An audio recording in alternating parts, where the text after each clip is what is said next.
o que existe muito é na relação amor-desrespeito, amor-desrespeito, amor-mentira e amor-verdade, até que chega verdade, mentira, desamor, em que a relação acaba se deteriorando mesmo e virando um verdadeiro Vietnã das relações humanas. Mas a empatia, quantas vezes nós não queremos que o nosso filho siga a nossa profissão? Eu não vou falar nem em clube de futebol, né? Porque a gente vai forçando desde cedo o garoto e a garota para fazer a opção do nosso clube. Já nasceu, já está com a camisa. E a gente nem tem chance de escolher. Mas na profissão também, será que a gente já se perguntou para o nosso filho se ele gostaria de fazer aquilo que a gente gostaria que ele fizesse?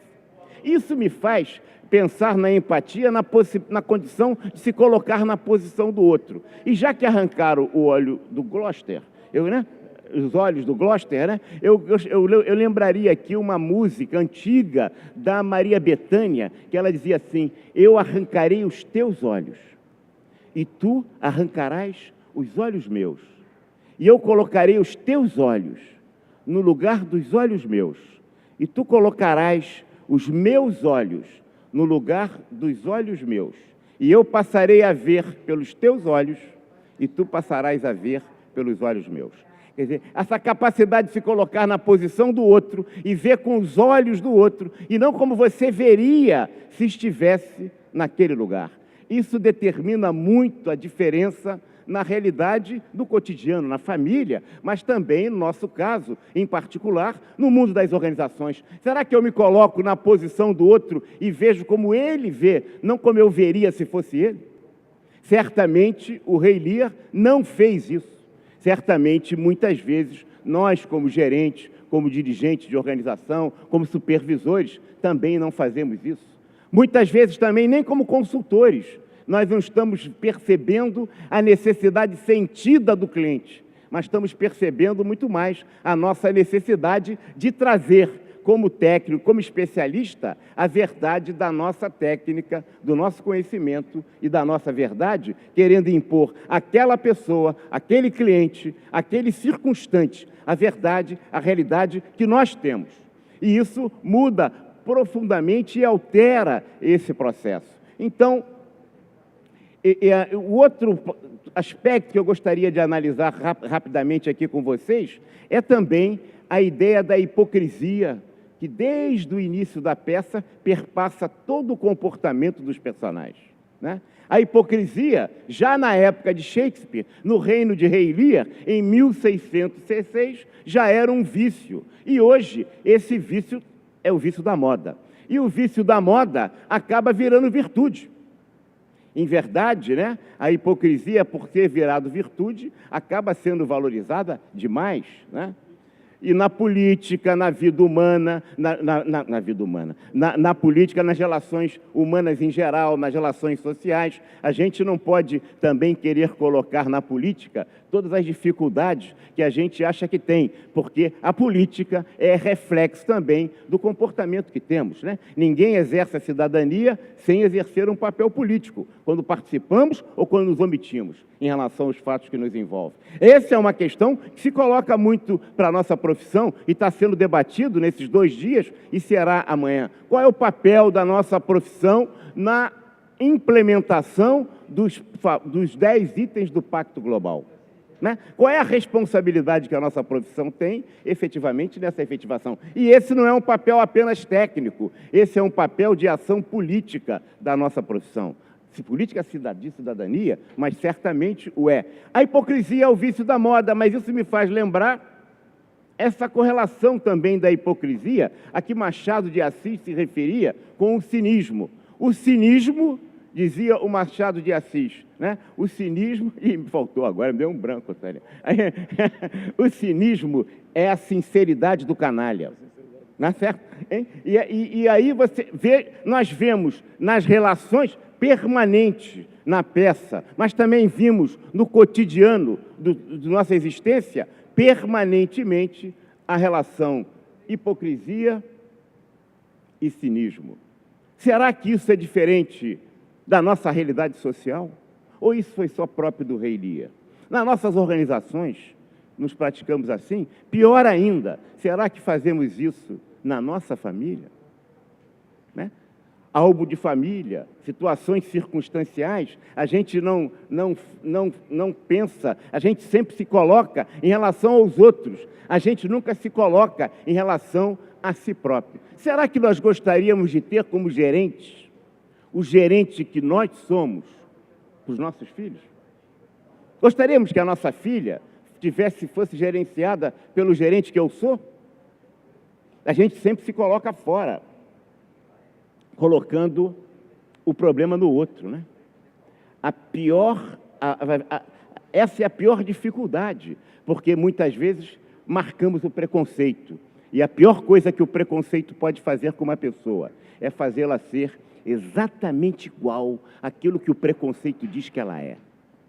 E quando a gente pensa no nosso filho, na nossa filha, a gente coloca essa questão que faltou ao rei Lia, e que nos falta muitas vezes também nesse cotidiano, porque a verdadeira mudança, já dizia lá o poetinho, né, é o autoencontro, o encontro definitivo, né? Isso me faz lembrar, apenas para encerrando, né, Santo Agostinho, que dizia: eu procurei Deus e não encontrei. Eu procurei a mim próprio e não encontrei. E eu procurei ao próximo e encontrei os três. Quer dizer, será que, efetivamente, a gente, no processo de gestão, que queremos fazer as organizações serem tecnalidades, técnicas, computadores, logística, lógica, será que não precisamos, fundamentalmente, começar a ter um passo definitivo na transformação dessa realidade, entendendo que se Lia tivesse tido efetivo amor e compreensão a realidade de suas filhas, ele não teria feito o que fez. Mas nós, quando avaliamos desempenho das organizações em geral, também fazemos isso. Aquele famoso efeito de halo. Eu valorizo muito, porque sou muito rigoroso, eu valorizo muito a pontualidade do trabalho.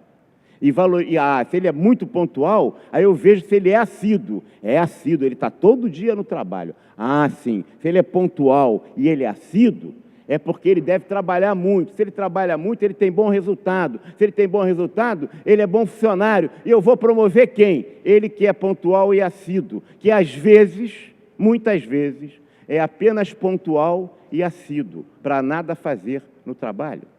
Há gerentes que não percebem que há pessoas que são capazes de viver anos na organização e que dizem assim: eu nunca me arrependi daquilo que não disse. Né? É inacreditável aquele cara que numa reunião de 5 nunca é o primeiro a chegar, nem o segundo. Se ele for o primeiro, o segundo vai conversar com ele.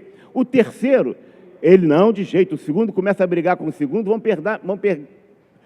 vão pedir minha opinião. Eu sou o quarto, né? Também não vou ser o quinto nem o sexto, para não acharem que eu não estou muito interessado na reunião.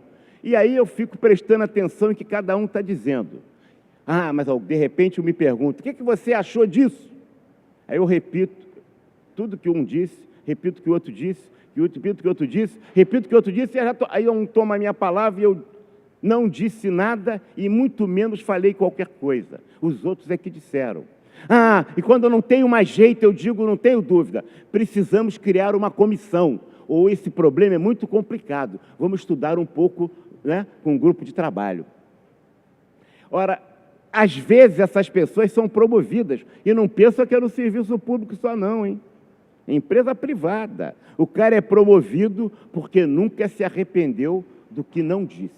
Portanto, meus amigos, esta peça nos traz excelentes reflexões. Cada um de vocês terão contribuições muito mais valiosas e melhores e mais fortes do que eu estou expondo aqui para vocês. Mas tem uma, para encerrar, que eu gostaria de chamar a atenção de nossa categoria aqui.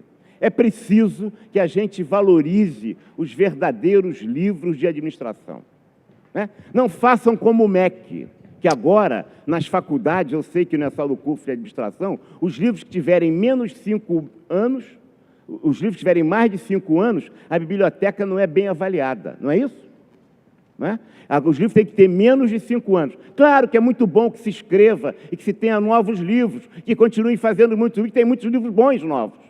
Mas os livros que têm mais de 5 anos, a biblioteca não é considerada e a avaliação da faculdade é desconsiderada, nós estamos... Esse MEC está virando um Torquemadas, tá?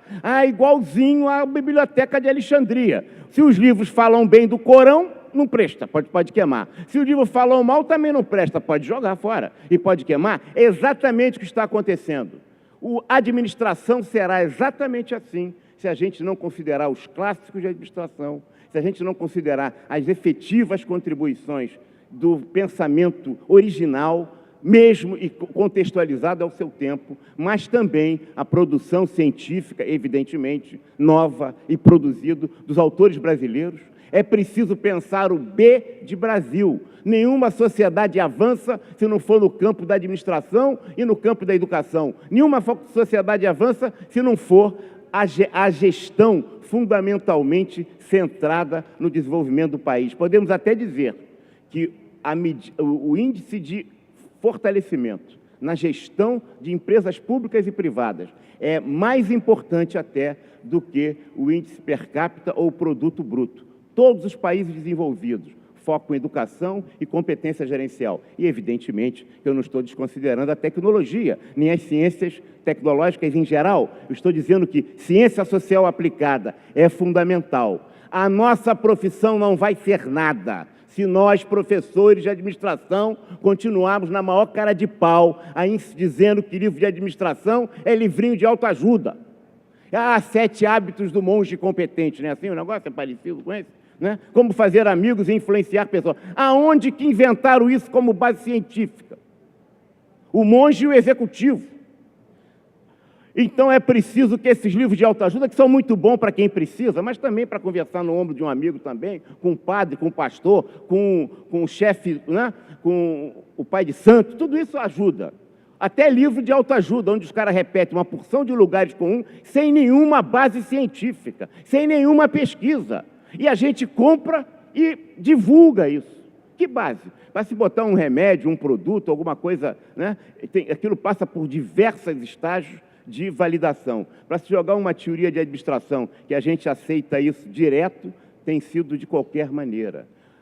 Esse vício da moda e autoajuda, nesse momento em que livro de administração vende muito em qualquer livraria, se nós continuarmos fazendo da autoajuda os livros da teoria das organizações, nós vamos criar quadros cada vez mais desqualificados e despreparados, capazes de pensar a sua realidade e que vão cada vez mais precisar de receita de bolos.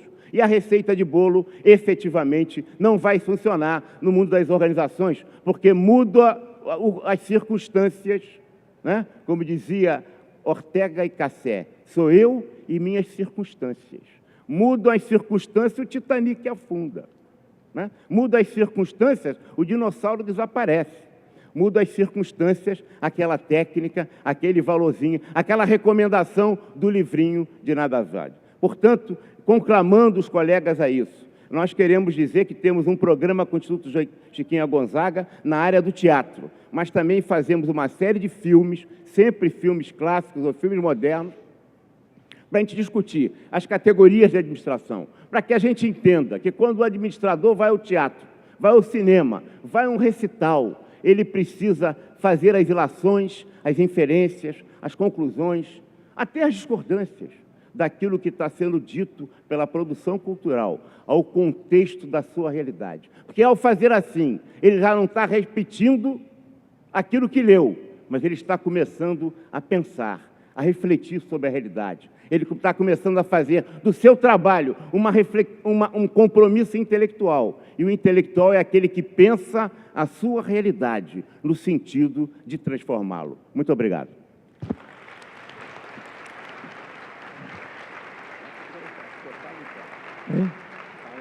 Não, é só falar. Eu queria aproveitar apenas para, em nome do Instituto Cultural Chiquinha Gonzaga, dar os nossos parabéns por toda a organização deste encontro, não somente ao CRA, mas a todos os organizadores e a toda a equipe que está trabalhando, que realmente está sendo um encontro muito importante, muito bem organizado, e que é uma imensa satisfação nós estarmos também participando deste encontro, trazendo a nossa arte. Muito obrigado. Então, muito obrigado. Até amanhã. Acho que passamos aqui para... Muito obrigado.